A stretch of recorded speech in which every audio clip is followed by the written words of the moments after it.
Glimpses of India chapter 5 of first flight. इसमें 3 section हैं, या यूँ कह लीजिए कि 3 टॉपिक्स हैं, तीनों अलग अलग राइटर का लिखा हुआ, यानी एक ही चैप्टर में 3 छोटे छोटे चैप्टर्स हैं। नाम से क्लियर है, ग्लिम्सेस ऑफ इंडिया यानी भारत के अलग अलग राज्य की बात, अलग अलग चीज़ों की बात यहाँ पर आपको देखने समझने को मिलेगी। पहला है अ बेकर फ्रॉम गोवा, यानी गोवा से रिलेटेड कोई बात, कोई जानकारी आपको मिलेगी। उसको लिखने वाले हैं लूशियो रोड्रिग्स। दूसरा है कुर्ग, पढ़ेंगे तो पता चलेगा किस राज्य की बात है, आई थिंक कोई नॉर्थ ईस्ट का ही राज्य होगा।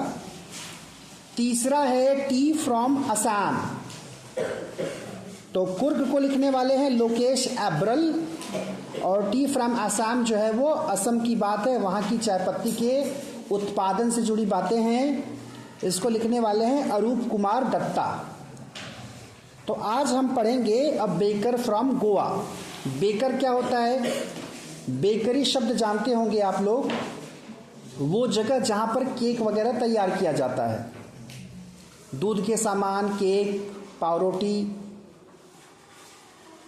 अब जब गोवा की बात करेंगे तो वैसे तो पूरे भारत पर जो हुकूमत थी वो अंग्रेजी सरकार की थी, अंग्रेजों का शासन था, लेकिन गोवा एक ऐसा राज्य है जहाँ पर पुर्तगाल का शासन था, यानी पुर्तगालियों का वर्चस्व था और काफ़ी लंबे समय तक रहा। देश की आज़ादी के कई सालों के बाद गोवा जो है मुक्त हुआ है। तो पुर्तगाल और वहाँ के लोग, वहाँ का कल्चर विजिबल है वहाँ। A baker from Goa. This is a paint portrait of a traditional Goan village baker who still has an important place in his society. Goa का एक गांव और वहाँ रहने वाला एक बेकर, उसकी क्या इम्पोर्टेंस है, उसका क्या महत्व है उसकी सोसाइटी में, उसके बारे में हम पढ़ेंगे। और लूशियो रोड्रिग्स के शब्दों में थोड़ा पास्ट की चीज़ों को जानने की कोशिश करेंगे।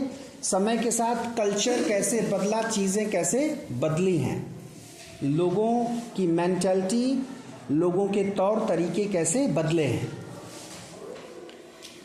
Our elders are often heard reminiscing nostalgically about those good old Portuguese days, the Portuguese and their famous loaves of bread.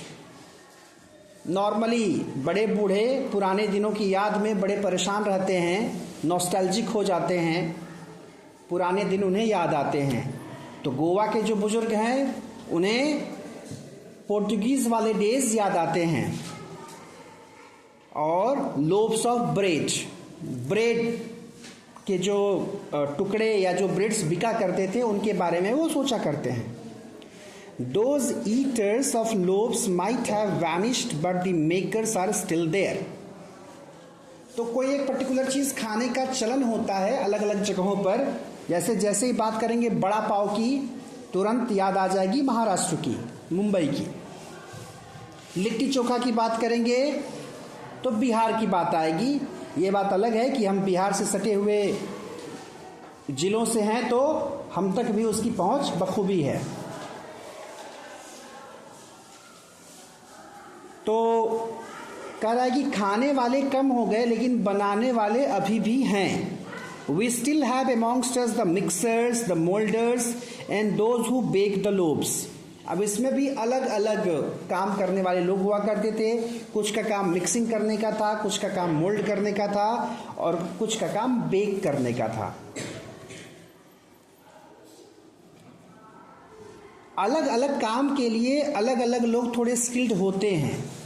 जैसे बात अगर सब्जी बनाने की करें, कुछ लोगों को सब्जी काटने में अच्छा लगता है, कुछ लोगों को सब्जी बनाने में, भूनने में अच्छा लगता है। तो जिसको बनाने नहीं आता वो कहेगा ठीक है हम काट देंगे, बनाएंगे नहीं, क्योंकि उसको पता है कि उसकी सीमा क्या है। और जो कारीगर टाइप के लोग होते हैं वो क्या करते हैं, वो काटते पीटते नहीं है, वो केवल वही मिस्त्री वाला काम करते हैं, सीधे सामान तैयार करके दीजिए, वो बना करके दे देंगे। या जैसे मिठाइयाँ बनती हैं तो उसमें चीनी का पाक बनाया जाता है, तो वो चीनी का पाक बनाना सबके बस की बात नहीं है। ऐसा नहीं है कि बस पानी डाला, चीनी डाला, रख दिया आग पर, बन गया पाक। उसमें काफ़ी स्किल की ज़रूरत होती है। तो ऐसे ही अलग अलग चीज़ों के लिए वो स्किल अलग अलग लोगों के पास होती है, और ऐसे काम भी बंट जाता है। जैसे हो सकता है देख करके आपको आटा गूंथना आ जाए, लेकिन आटा गूंथना आने का मतलब ये नहीं कि आपको लोइया बनाने आ जाएगी, आपको रोटी बनाने आ जाएगी, है ना। देखा भी होगा, खास करके जब पूड़ी वगैरह छनती है, जब कहीं पर कोई कार्यक्रम होता है तो जितने मर्द लोग हैं वो पूरा इतना इतना आटा लेकर के एक साथ गूंथते हैं सब, लेकिन लोइया बनाने और बेलने का काम महिलाएं करती हैं, है ना। तो इस तरह से काम बंट जाता है। Those age old time tested furnaces still exist। और बेकरी के लिए भट्टी की ज़रूरत होती है, तो भट्टियाँ अभी भी हैं, लेकिन वही बात है लेकिन उस मात्रा में बिल्कुल नहीं होंगी। जैसे एक दौर था जब देश में लगभग हर जगह पर पानी के स्रोत के रूप में कुएं खोदे जाते थे। आज भी गांव घर में देखोगे एक आध कुआं मिलेगा, लेकिन बस एक आध ही मिलेगा, वो भी ढका हुआ मिलेगा। या तो कूड़ा फेंकने के काम आ रहा होगा, या तो किसी तरह से उसको ढक दिया गया होगा। जो कभी पानी का सोर्स हुआ करता था, आज लोग इस बात से डरते हैं कि खुला रह गया, कोई गिर जाएगा उसमें। The fire in the furnaces has not yet been extinguished. कह रहा है कि वो भट्टी भी है, उसकी आग भी है, यानी अभी भी वो यूज हो रही हैं भट्टियाँ। द थर्ड and jingle of the traditional bakers bamboo heralding his arrival in the morning can still be heard in some places। और अपनी लकड़ियों के साथ जो आते हैं बेकर्स बेचने के लिए ब्रेड लोफ्स, कहीं कहीं अभी भी वो गांव में उनकी आवाज़ें सुनाई दे जाती हैं। यहाँ तो शायद आप लोगों ने नहीं देखा होगा, एक बार आते हैं सब, बहुत सारा जो है ब्रेड लटका करके बाइक से घूम करके बेचते हैं सब। Maybe the father is not alive but the son still carries on the family profession। और ऐसे रोजगारों में ज़्यादातर ऐसा ही होता है कि एक काम करते करते एक इंसान दुनिया छोड़ के चला जाता है, फिर उसके बाद उसकी अगली पीढ़ी उसी काम को संभाल लेती है। These bakers are even today known as padder in Goa। तो आज भी उनको जो है एक तरह से they are famous as poder. Goa में इस नाम से वो जाने जाते हैं। During our childhood in Goa the baker used to be our friend, companion and guide. अब जो राइटर है वो अपने बचपन की बातें शेयर कर रहा है कि बचपन के समय में जो बेकर होते थे वो दोस्त हुआ करते थे। He used to come at least twice a day. दिन में 2 बार आते थे सब। Once when he set out in the morning on his selling round and then again when he returned after emptying his huge basket। तो बड़ी बड़ी टोकरियों में भर के बेचने आते थे सुबह में, और शाम को खाली करने के बाद भी आते थे। The jingling thud of his bamboo woke up us from sleep and we ran to meet and greet him। तो उससे जो यूज़ करते थे बांस, उस आते जाते वो आवाज़ें आया करती थी, उस आवाज़ से बच्चे जग जाते थे, जा करके मिलते थे उनसे, विश करते थे। Why was it so? Was it for the love of the loaf? Not at all। The loaves were brought by some Paskin or Bastine, the maid servant of the house। तो ऐसा नहीं है कि बच्चों को वो टुकड़े चाहिए होते थे, वो ब्रेड चाहिए होते थे, इसके लिए भागते थे वो, क्योंकि वो उनका काम नहीं था। घर के कुछ जो नौकर होते थे वो जा कर के लाते थे। What we longed for were those bread bangles which we choose carefully। तो ब्रेड से जो बैंगल्स बनते थे, नॉर्मली होता क्या है, छोटे बच्चों के लिए कोई भी चीज़ जब उनको खिलौने के रूप में प्रस्तुत की जाती है तो वो ज़्यादा फैसिनेट होते हैं। देखा होगा जो चीनी वाली मिठाई होती है, कभी वो चिड़िया के रूप में रहती है, कभी गिलास के रूप में रहती है, कभी कटोरी के रूप में रहती है ना। ऐसे तुम सब देख रहे हो, कभी देखा नहीं है क्या चीनी वाली मिठाई जो आती है। तो कुछ चीज़ें होती हैं ऐसी जो उस शेप में हो जाती हैं, तो अगर ब्रेड का बैंगल बन जाए तो वो बच्चों को फैसिनेट करता था। Sometimes it was sweet bread of special make, होता था तो ब्रेड ही लेकिन थोड़ा अलग होता था। The baker made his musical entry on the scene with the झंग झंग साउंड, जो आवाज़ आती थी। Office specially made bamboo staff, one hand supported the basket on his head and the other banged the bamboo on the ground। इसका मतलब पैदल ही आते थे सब, एक हाथ में बम्बू होता था और एक हाथ से पकड़ते थे बास्केट को। He would greet the lady of the house with good morning and then place his basket on the vertical bamboo। देखा होगा खास करके जो मूढ़ी वगैरह या लाई जिसको बोलते हैं, लाई बनाने वाले लोग जिस तरह से वो ले करके चलते हैं, इस तरह से होता है ना, ये ऐसे बना होता है, इसको एक हाथ में पकड़ते हैं सब, उसको खड़ा करते हैं, फिर जो टोकरी है सिर पर उसको उठाकर जब किसी को देना हो तो इसी पर रख देते हैं, उसी की बात हो रही है। अब चूंकि यहाँ पर गुड मॉर्निंग कर रहा है कि जब लेडीज से मिलता था वो बेचने वाला तो गुड मॉर्निंग विश करता था, हो सकता है वहाँ वो चलन रहा हो, अदरवाइज यहाँ पर तो कोई अगर बेचने वाला आएगा तो गुड मॉर्निंग तो नहीं ही बोलेगा। हाँ, हमारे यहाँ का कल्चर अलग है, हाँ, राम राम बोले या कुछ और बोले, इस तरह की बातें होती हैं।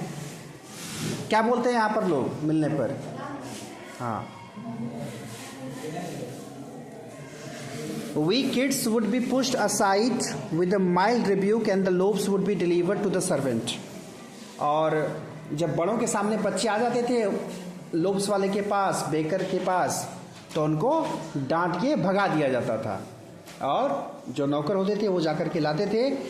But we would not give up, we would climb a bench और the parapet and peep into the basket somehow. लेकिन बच्चे कह रहा है कि मानते नहीं थे, जुगाड़ बनाकर किसी तरह से झांक लेते थे कि उसके बास्केट में क्या है। I can still recall the typical fragrance of those lobes, उसकी वो खुशबू।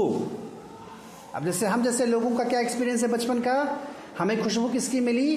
गन्ने को जब जो है गुड़ में तब्दील किया जाता है बाकायदे करहा झोंक झोंक करके, है ना, तो जब लास्ट में वो गुड़ तैयार होता है पक करके तो उसकी जो खुशबू आती है, और याद आती है वो जब गरम गरम गुड़ खाने को मिलता है उसका स्वाद लाजवाब होता है ना। नॉर्मली जो दुकान से आप खरीदते हैं या बाद में खरीदते हैं उसका वो स्वाद कभी नहीं होगा जो आपको गरम गुड़ का स्वाद मिलेगा। तो कई बार तो ऐसा होता था, जैसे अपने घर का है तो मिलना ही है, बाकी किसी दूसरे की जो है गन्ने की पेराई हुई है और करहा झोंका जा रहा है तो और मौक़ों पर तो हम नहीं होते थे, लेकिन जब देखते थे कि करहा उतरने वाला है तो पहुंच जाते थे वहाँ पर।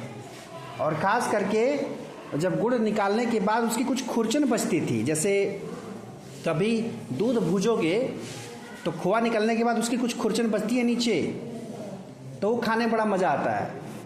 तो ऐसे ही अलग अलग कल्चर के लोगों के साथ अलग अलग जो है चीज़ें उनकी याद में होती हैं। तो इसको उन लोब्स का उसकी गंध आज भी राइटर महसूस कर सकता है जब याद आती है। तो lobes for the elders and the bangles for the children, तो बड़ों के लिए लोब्स और छोटों के लिए bangles.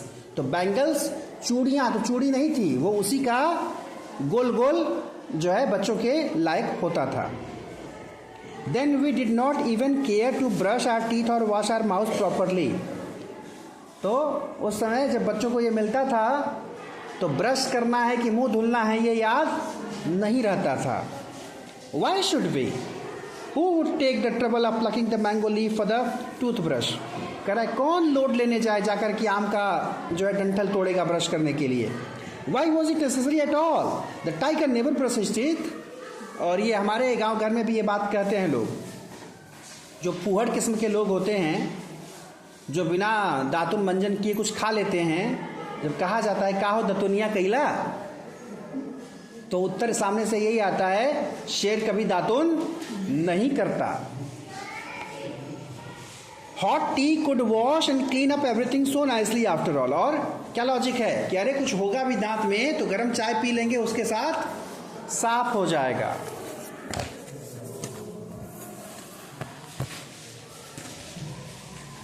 Marriage gifts are meaningless without the sweet bread known as the bowl, just as a party or a feast loses its charm without bread.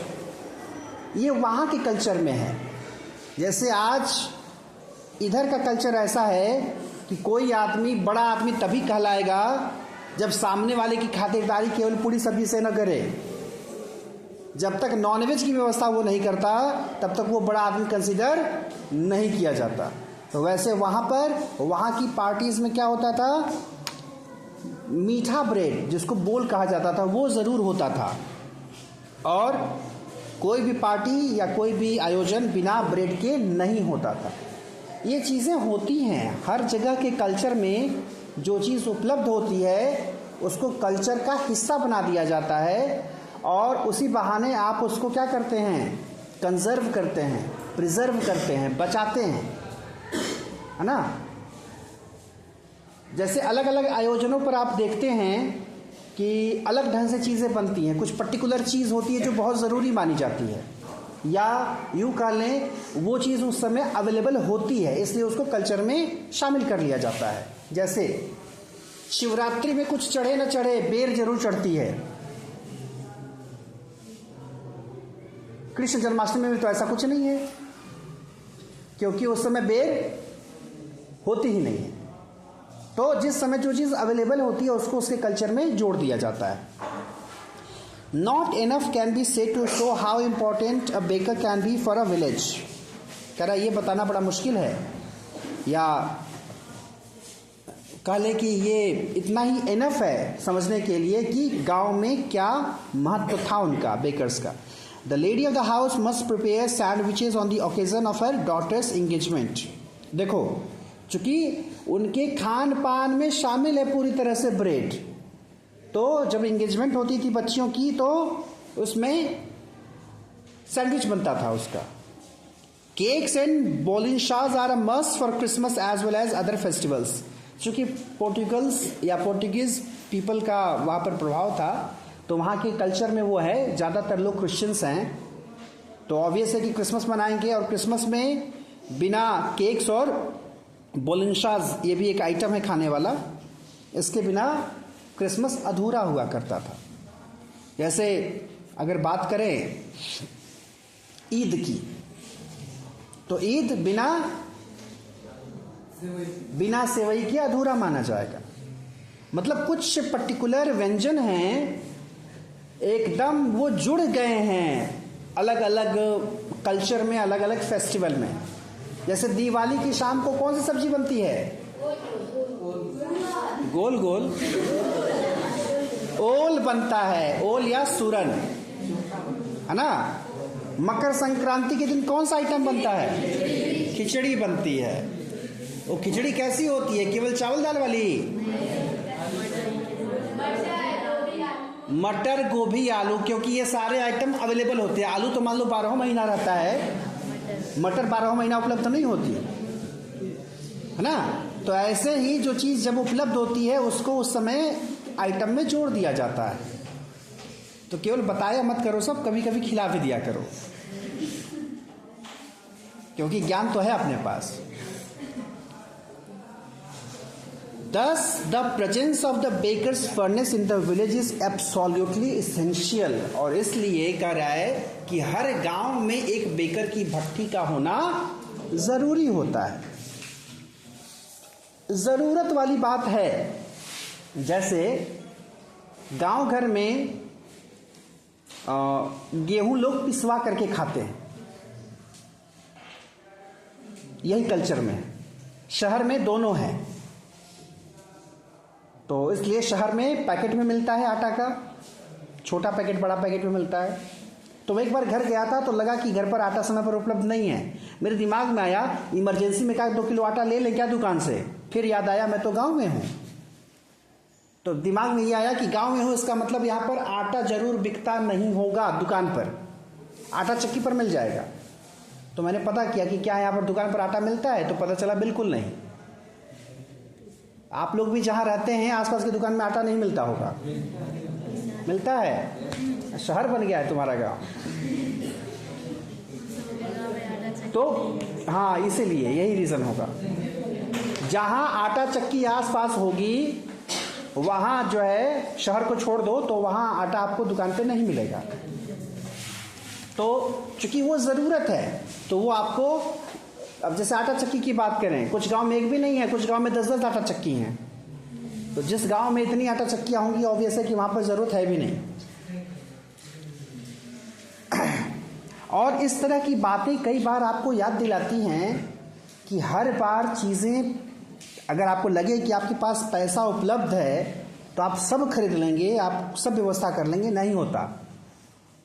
कई बार ऐसा होता है कि अगर आपका व्यवहार सही है तो बिना पैसे की चीज़ उपलब्ध हो जाएगी। अगर आपका व्यवहार गलत है, आप कितना भी पैसा देते रहें, लोग तैयार नहीं होते। जैसे जब बात आती है ब्लड डोनेट करने की, आपका व्यवहार अच्छा है, लोग खून देने को तैयार हो जाएंगे बिना पैसा का। बाकी अगर आप केवल पैसा दिखाते हैं तो लोग कहेंगे पैसा दिखा रहे हो, नहीं देंगे, है ना? ये चीज़ होती है। द बेकर और bread seller of those days had a peculiar dress known as the कबाई। अब देखो, अब तक बात हो रही थी उसके बने आइटम की, अब बात हो रही है उसके ड्रेस की। जो बेकर होता था, जो कपड़े पहनता था, उसको कबाई कहा जाता था। It was single piece long frock reaching down to the knees. एक तरह से समझ लो जैसे एप्रन होता है जो पहन करके खाना बनाया जाता है या बर्तन वगैरह धुला जाता है। तो एप्रन जिस तरह से होता है वो केवल एक साइड का होता है या शायद दोनों तरफ होता होगा, या देखा भी होगा जो बेकर्स होते हैं उस ढंग से पहनते हैं। कोई भी जो कुक होते हैं उस ढंग का कपड़ा पहनते हैं। In our childhood we saw bakers wearing a shirt and trouser which were shorter than full length ones, longer than half pants. तो आज उसको मोमेंटो कहा जाता है, जो हाफ पैंट से ज़्यादा लंबा होता है, पूरा फुल पैंट नहीं होता है, नीचे तक वो पहनते हैं और ऊपर में जो शर्ट होता था उनका छोटा होता था। Even today anyone who wears a half pant which reaches just below the knees invites the comment that he is dressed like a poder. तो आज जो लोग वैसा पहनते हैं उसको भी उसी बेकर की तरह संज्ञा दी जाती है। The baker usually collected his bills at the end of the month. जैसे दूध वाले करते हैं, रोज दूध ला के पहुँचाते हैं और महीने के अंत में अपना पैसा ले जाते हैं। तो वैसे ही इनका वहाँ पर कल्चर में है, वो ब्रेड ला के पहुँचा जाएंगे और महीने के अंत में पैसा ले जाएंगे। Monthly accounts used to be recorded on some wall in pencil. और उस दौरान वो सारा रिकॉर्ड दीवार पे लिखा जाता था। आज के समय में क्या है, कैलेंडर होता है, लोग टिक कर लेते हैं, या कुछ नहीं है तो मोबाइल है, मोबाइल में ही नोट कर लिया। Baking was indeed a profitable profession in the old days. पुराने समय में व्यवसाय अच्छा था, लाभ वाला। Baker and his family never starved. मतलब ये होता था कि जिसको वो काम आता है वो कभी भूखा नहीं रहेगा। He, his family and his servants always looked happy and prosperous. तो बेकर, उसके घर वाले, उसके नौकर बड़े संपन्न होते थे। Their plump physique was an open testimony to this. खास करके जो शरीर था उनका हेल्दी दिखता था, उससे पता चलता था। Even today any person with a jackfruit like physical appearance is easily compare to a baker. कह रहा है कि आज भी जो लोग उस फिगर के होते हैं, जैकफ्रूट टाइप की। जैकफ्रूट क्या होता है? जैकफ्रूट यानी कटहल कैसा होता है, कहीं निकला है कहीं मतलब जिग जैग टाइप में होता है ना कटहल। कटहल कभी एक साइज का नहीं होता, कैसा होता है, मतलब कहाँ कितना है कुछ पता नहीं रहेगा, हालांकि इतना खराब भी नहीं होता है। जैसे बाकी जैसे सेब है या केला है या बाकी जो फल हैं उनका एक साइज है डेफिनेट, कटहल के साथ ऐसा नहीं है। कटहल को एग्जैक्टली आप नहीं बोल सकते कि चौकोर है कि गोल है कि क्या है ना। तो यानी जिसका शरीर बेढंगा होता है तो उसको कह रहा है कि आज भी कंपेयर कर लिया जाता है बेकर से। हमारे यहाँ ऐसे लोगों को कंपेयर किया जाता है हलवाई से। खास करके जो हलवाई लोग हैं या जो मेस वगैरह लोग चलाते हैं, खाना बनवाते हैं, उनको महाराज जी कहा जाता है। यहाँ तो महाराज जी बड़ा सम्मान सूचक शब्द है। हमारे क्षेत्र में महाराज जी कहा जाता है जो लोग खाने का प्रबंध करवाते हैं। तो खास करके वो काफ़ी मोटे तगड़े और बाकायदे पूरा ऐसा निकला होता है उनका पेट। हाँ, और ज़्यादातर वो कपड़े कम ही पहनते हैं, नीचे फुल पैंट लुंगी लपेटे रहते हैं। तो ऐसे में कोई लोकल आदमी जिसका पेट ठीक ठाक निकला हो और नीचे गमछा या लुंगी लपेट ले तो कहा जाता है कि ये एकदम महाराज जी जैसा लग रहा है या हलवाई जैसा लग रहा है। देखे हो दुकानों पर जो हलवाई बैठ करके मिठाइयाँ बनाते हैं। हाँ, कई बार तो ऐसा होता है गंजी पहने रहेंगे सब, गंजी यहाँ तक उठा देंगे सब, लाद ऐसे पूरा निकला रहेगा और मिठाई का जो है चाशनी तैयार करेंगे। तो ये होता है, बैठकर काम करने वालों के साथ ये दिक्कत होती है। तो ये कहानी रही बेकर्स की, बेकरी की और गोवा के कल्चर की। तो इसी बहाने गोवा को थोड़ा जान लिया आप लोगों ने। बाकी कभी भगवान रुपया पैसा उपलब्ध कराएं, फ्लाइट पकड़ के जाओ गोवा और पता करो वहाँ के कल्चर के बारे में, वहाँ के लोगों के बारे में।